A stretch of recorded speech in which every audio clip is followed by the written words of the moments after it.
asman iyisine melekler müşkileyi alman saçtın ay ay ay ay ay ay ay ey alman saçtın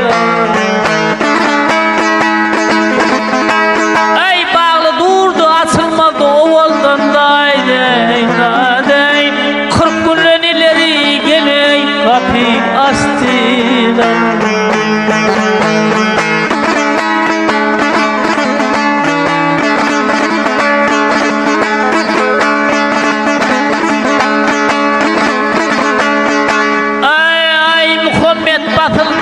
Bedrin cenginde bir neçe musulman kaldı çamda ey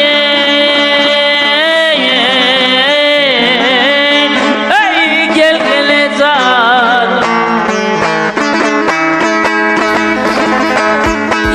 ey Şahmerdan çıkıp geldi soğuldu da dey atım göğresinlemey ağlam tasdilır.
Yeryüzünde tutmalar için teristen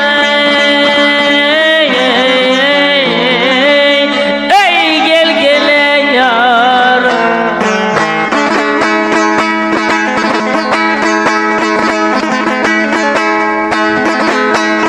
ey Harut Marut adlı kipirisi dayday dado ey Babıl kuyusunda yay çayı düştü.